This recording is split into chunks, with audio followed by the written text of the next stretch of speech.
everyone and welcome. In this video I'm going to walk you through how to scan QR codes in Zoom.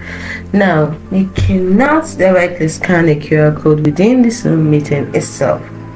However, you can easily join a Zoom meeting using a QR code by following these steps. 1. You have to use your phone camera. So for this to happen, which means a Zoom has to be installed on your phone. So use the phone camera by opening your phone camera's app, point the camera at the QR code, and then most modern smartphones will automatically recognize the QR code and display a notification with the Zoom meeting link. So tap on notification and this will open the Zoom app if you installed it or your web browser, directing you to the meeting. Now, you can also do this instead of using your phone camera. You can decide to scan your QR code using a dedicated QR code scanner app.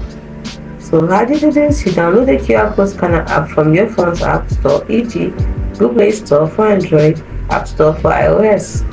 And then you open the scanner app, point the camera at the QR code, the app will read the code and display the Zoom meeting link.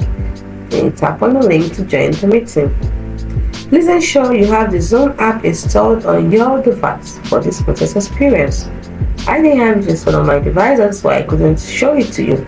But if you follow the steps, don't forget it has to be installed on your device, then you can have the smoothest experience and be able to scan QR code easily. If the QR code is low quality or poorly lit, it may be difficult for the camera to scan it correctly. So make sure the QR code is of high quality and is not poorly lit.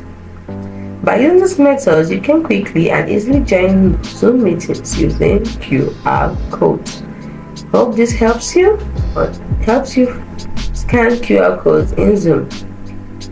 That's all for today, everyone. Hope you found the video helpful. If you did, like and subscribe to this channel for more helpful tips and tricks like this ones, which we put up every day. Thanks so much for watching. See you in the next video. Bye for now.